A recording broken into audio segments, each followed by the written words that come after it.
It's March 21st, 2025, and I know that this date has a lot of significance for some of you. It's also my mom's birthday, but let's get to the main course of what the 21st means. One moment. Uh, these guys are all familiar. I like this intro better. Ricky Lewis, Joe Rogan.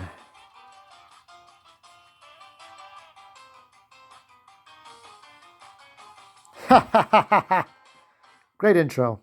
This show featured on NBC, probably, I'm not sure what the time slot was. March 21st, 1995, 30 years ago. This was, yes, there's Joe Rogan. That's right. Joe Rogan had hair. Joe Rogan looked very different, like Joey Diaz looked different. Dave Foley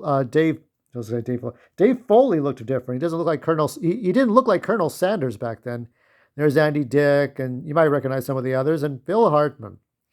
And I guess one of my big questions I always had is like, would Phil Hartman's movie career have taken off that this show would have ended anyway?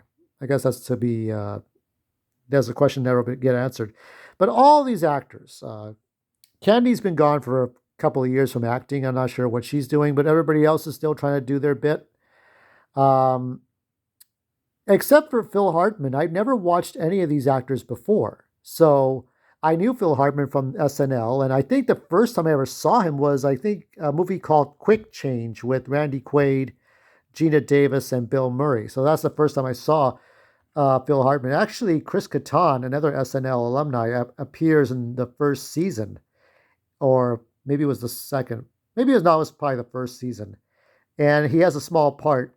Of course, if Chris Kattan was in a sitcom today, he would have a much bigger role because, people know who he is. If you know who the person is, either they have a small cameo that's like, oh my God, everybody clap. And it's like he does something, right? Or it's a small part that nobody knows who he is and that person's not known. Or if the person is well known, then they have a much bigger role. That's kind of how it is. So there's a lot of cameos for different actors and different people. But anyway, John Ritter was in the second season, I think. And yeah, this is the DVD. I think there was one for the whole series, but I never got it. I just got the one for the first season. And this was like 2 seasons. So I got the gag reel, the what is it? Web links, commentary on 20 episodes. There's more than 20 episodes on this one, but this is from the 2004 edition. What made this show so special?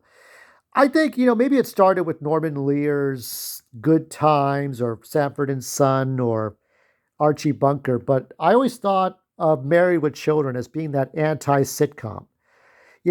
I remember when I was a kid, I remember Katie and Allie. I would remember Alf. I remember Growing Pains.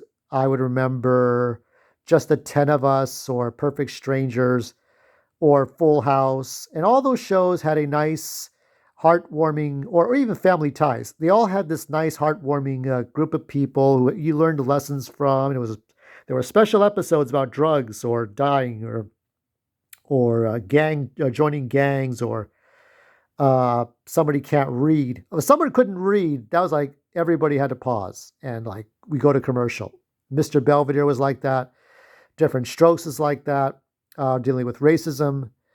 But News Radio, just like Married with Children, didn't have that. The only special episode there was when Phil Hartman passed away or Bill McNeil died. So, I mean, the way that Phil died was so horrible.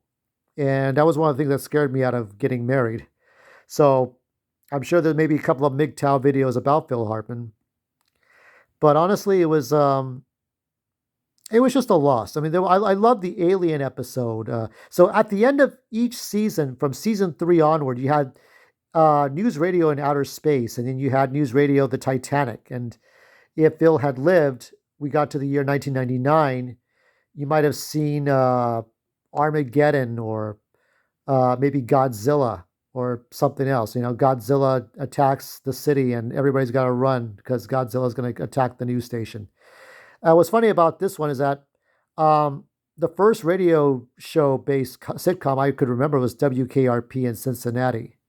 And I don't know if the executives were thinking of that, but obviously they had to tell them, no, no, Paul Sims, who made this, said this is not WKRP. This is a way off base show. You had just characters. You had Joe Gorelli, the engineer. You had uh, Beth, who didn't have a last. I gave her a last name in my X posts. You'll see in a moment. You have to the left of her, you have Maura Tierney, who plays Lisa Miller. Then you have Dave Nelson and Bill McNeil, and then Jimmy James and Catherine Duke, and behind that is Matthew, because why not? Joe's there. Joe's got enough fame. Everybody, let's give everybody else a chance here. So we all know Joe Rogan turned out all right. Everybody else is doing some kind of acting. I think he had Dave Foley on once or twice. Andy Dick has been on the show as well. Yeah, so like you had Bill was the radio guy. It's amazing how like Bill McNeil was the radio show news guy, and there were other characters or extras who played other radio talk people, but you never knew who they were. Catherine Duke is the other person, though you don't hear much. I don't think I remember hearing much banter between Catherine and Bill in the booth. Okay. Joe Gorelli works on stuff in the building, but he never really does. He's always in the at the important meetings. He's the electrician. Why is he there, right? Jimmy James just kind of walks around. Remember that one episode where he's like playing Scrabble and playing chess, and he's on vacation at the news radio, right? KNYX, and it's what you see on the sitcom is the opposite of what a radio station is. Obviously, it's not a big uh, sort of a college campus center. It kind of looks like something out of a college campus where you have students walking in and out, or you'll see like a little like cafe at the top of the steps. Kind of looks like a college dorm room, kind of a cafe center. But that's not what a radio station looks like. Radio station is a very simple. I mean, like my condominium could double for a radio station. You could just put in a couple of soundboards, headphones, maybe a soundproof booth if necessary, and some Foley or some sound effects from the MP3 player, whatever, sound files. And you create a show, and nobody's gonna. You could have no makeup on. Who's gonna see you? And that's kind of a funny thing too. Is like Catherine Duke has makeup on. You don't need it. You don't need makeup on. Lisa Miller doesn't need makeup on. You don't need the makeup. What do you need the makeup for? Everybody's at the radio station. What the hell's the point? Sand to the beach, right? So Matthew's the sort of demented, slightly retarded human being that sucks his own dick. I don't know, because he's Andy Dick. How does he do it? Watch this, right? And he's always like this weird stepchild that fell out of the ugly tree. And Dave and Lisa always having affairs, and that's the kind of the way it is. It's just, and also Beth is just kind of kooky. Beth just kind of getting involved in everybody's affairs. She has immoral codes about sex and sexuality. She really has no moral ground. These are all the episodes that I got from the first two seasons. And you can actually tell from these first two seasons that it went from being serious, right? Like maybe Jimmy James is a moral man of code, but it went from being maybe it's WKRP in the 90s to being cartoon. It was like Jimmy James didn't give a shit. Dave reacts. Dave is the straight man that reacts to everybody else. Lisa's kind of goofy, but not really. Vicki Lewis jumps up and down on a bed like she's going. I like the episode where Jimmy bets the whole station on a poker game. Now, if Donald Trump did that with a poker game with Putin, we'd all have to cancel him. We'd all have to be against Trump at that point.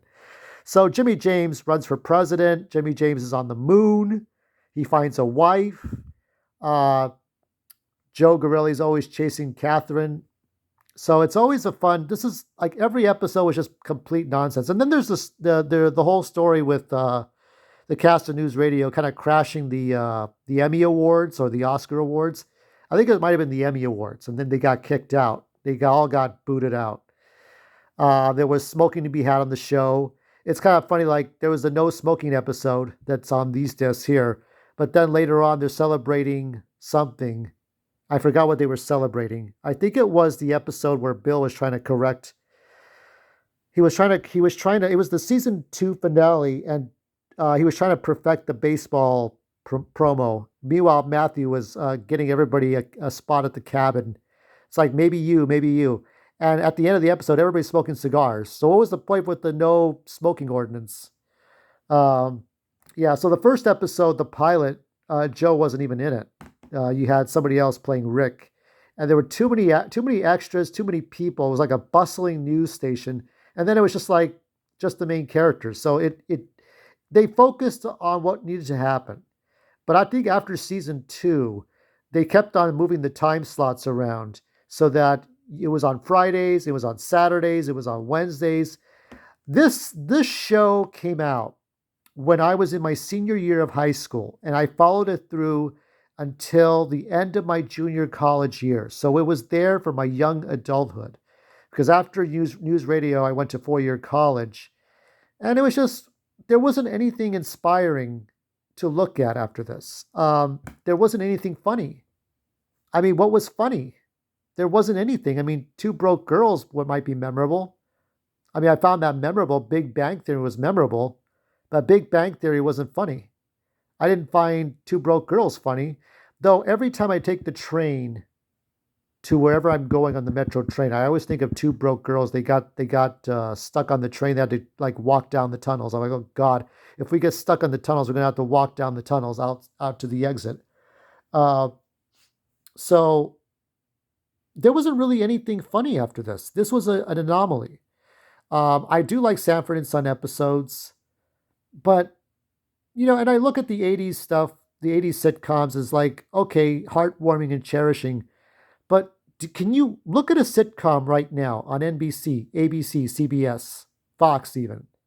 The Simpsons is kind of de-evolved. Maybe there's something to look at on the set. What is it? Animation Domination on Sunday. After that, is there anything that you like? Is there anything that's memorable? The Office, I think, in a lot of ways, was sort of another thing after news radio. But The Office, Parks and Rec, and The Middle, Modern Family, I feel like those were the last attempts to try to get people to laugh. Malcolm in the Middle, The Bernie Mac Show, those were fine.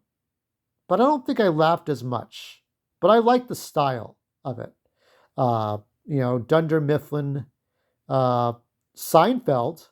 Seinfeld came before news. Well, no, Seinfeld. Yeah, no, Seinfeld came and left as news radio was about to leave. And then Cheers.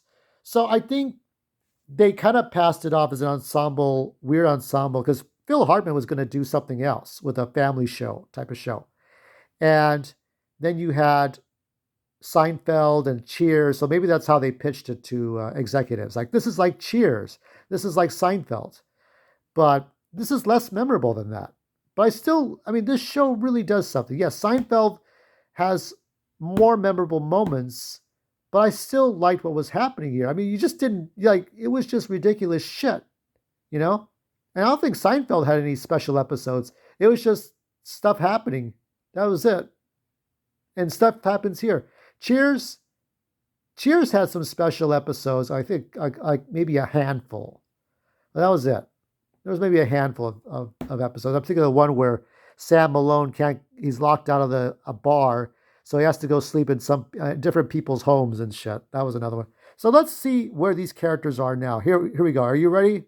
We can see Dave Nelson. So he's ignoring calls from Lisa. He's got too much coffee on that table. Here's another picture of him. Let's see if we can get that. Yeah, he's really stressed out. What's he doing there? Now, I believe he's the senator of New Hampshire, but here's Jimmy James getting escorted out. Now, he spent all of his good money and goodwill. He funneled the tax money from the taxpayers to build a space station, orbiting space station over the Earth. So he's getting arrested by clones of Elon Musk. That kind of works for Jimmy James. Not to be outdone, there's Matthew. For some reason, he has 9 fingers, 3 fingers and a thumb. and then he has a regular hand on the left hand. Well, that's good. I'm left-handed as well. Matthew Brock is kind of trapped in a bubble with masks and gloves, so he hasn't gotten over the 2020 pandemic mentality. He's still scared of touching things.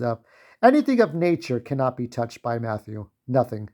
There's Lisa Miller doing a podcast, like any podcast you see on Spotify or YouTube.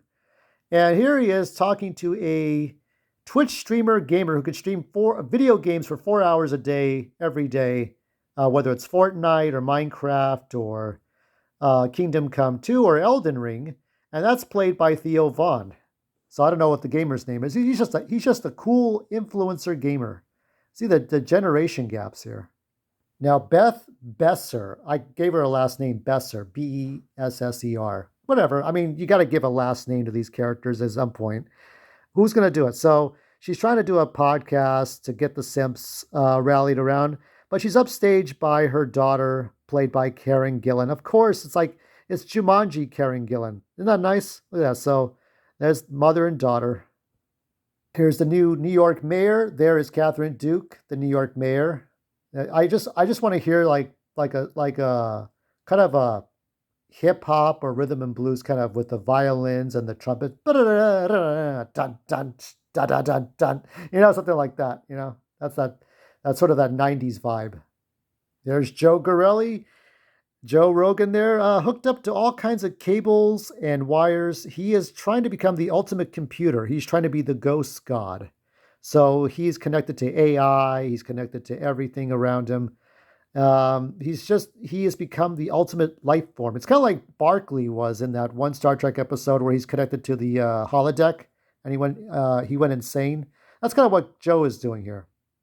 Finally, we have Max Lewis and we got Smithy Allen. So you got John Lovitz who took over for Phil Hartman's character Bill McNeil. He played Max Lewis. He was in a few episodes before. And there's Billy West as Smithy Allen. Now, I chose Billy West because he did do Zap Brannigan, and he could kind of do a very sort of a stoned Phil Hartman kind of voice. So there's the ghost of Bill McNeil in the background. We can barely see him. That's fine. That's the way it should be. You can never replace Phil. And that's it for News Radio 30. If you haven't, take a look at the episodes. They are on VOD as I talk to you. Happy 30. God, for me, when I was in high school, when this show was on, the 30-year-old show was fucking Star Trek. It was The Addams Family, The Munsters, right? Those 60s shows. Now I am old, and this is the old show for you youngsters out there.